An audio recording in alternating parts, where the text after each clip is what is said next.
Hong Kong is a very special place. Those of you who've lived here all your lives know this better than I do. It's a good place to work, a good place to raise a family.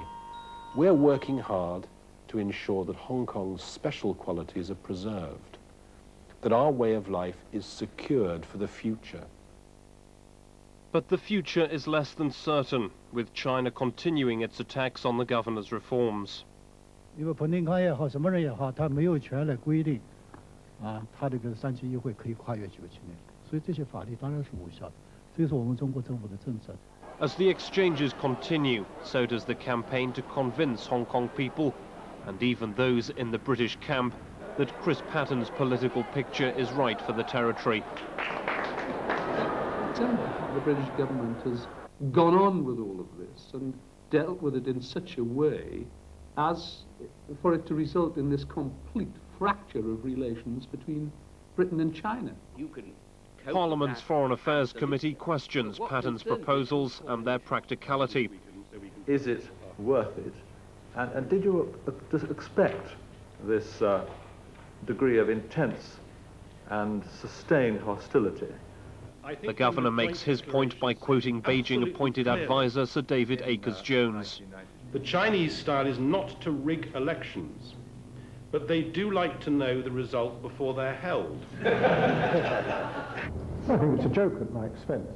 I think it's a joke. I think it discredits me. I think it discredits the Hong Kong affairs advisors. But in the fight for more democracy, Hong Kong people find themselves caught in the battlefield. The role of the preliminary working committee increases, along with concerns a shadow government or second stove will be set up before 1997.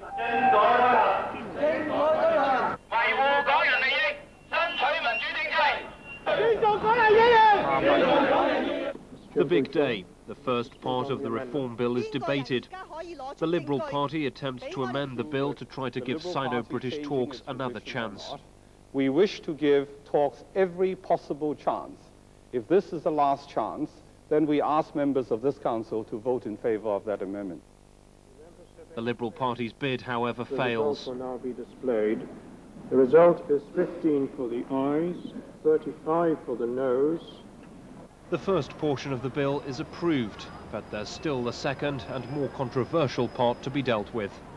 The joint declaration promises a legislature constituted by elections to which the executive shall be accountable.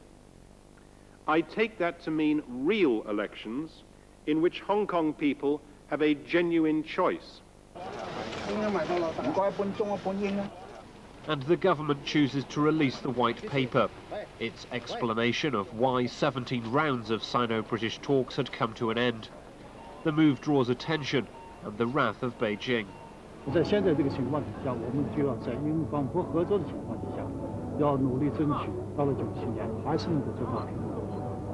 that the Chinese side's account is not correct, and the account given in the British side's white paper is the true one.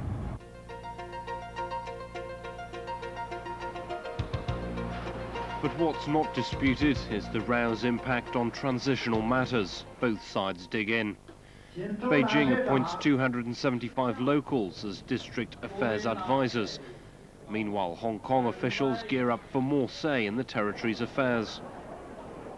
But some charge Hong Kong people's role is not being reflected. China's top man on Hong Kong affairs manages a visit to the territory. He refuses to meet the governor. Of course, there are always a handful who are so naive to think that they can turn Hong Kong into a political city in order to influence the mainland in the sense of politics. But politics, it seems, had everything to do with Beijing's dumping of Meeting Point's chairman Anthony Cheung from its list of potential advisors. This will create a lot of pressure on people who are already Hong Kong affairs advisors, because I think Hong Kong people now will begin to ask the question, have these people given up their own independent view? Liberal elements and other elements in Hong Kong are perfectly entitled to speak about conditions in Hong Kong. But as they do so, they've got to remember that they may be seen in Beijing as implying challenges to institutions in Beijing.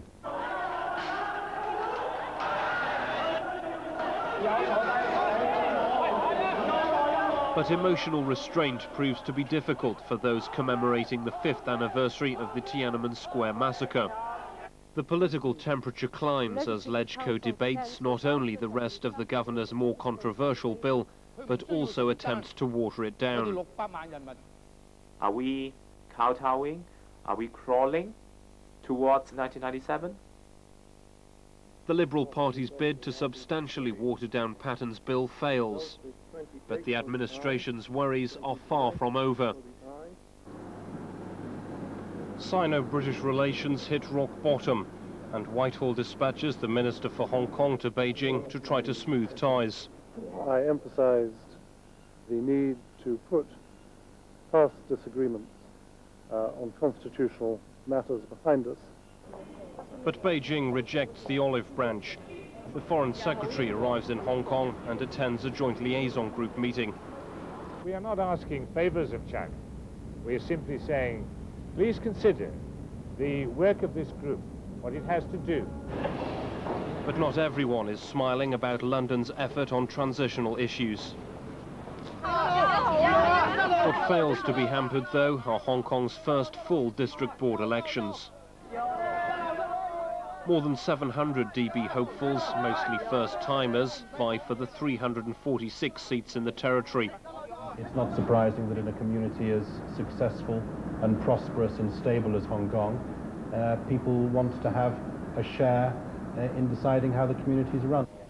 But one DB candidate who never steps into the ring is outspoken democracy activist Lau San-ching.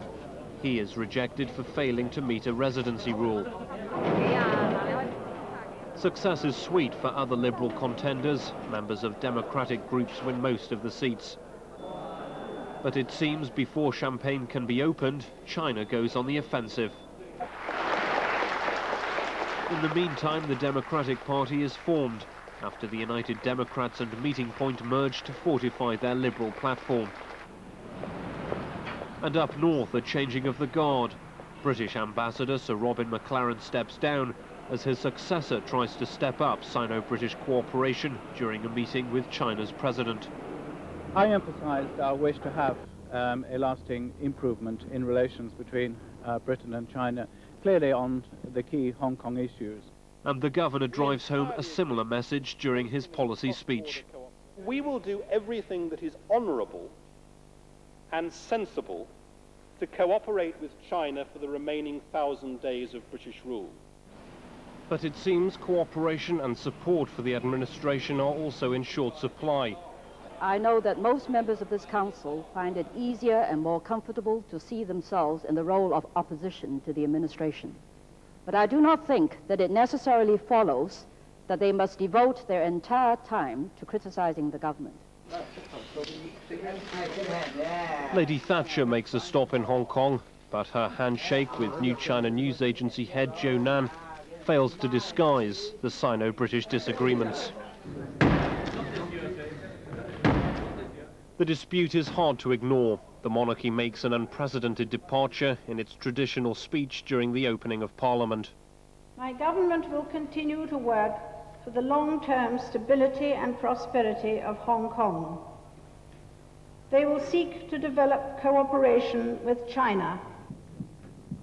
Beijing celebrates a symbol of Sino-British cooperation, the 10th anniversary of the signing of the Joint Declaration. A clock is erected in the heart of Beijing, counting down Hong Kong's final days to the handover. The Joint Declaration symbolizes the end of British colonialism and the start of Chinese sovereignty. But it seems the agreement has proven to be a source of uncertainty for Hong Kong.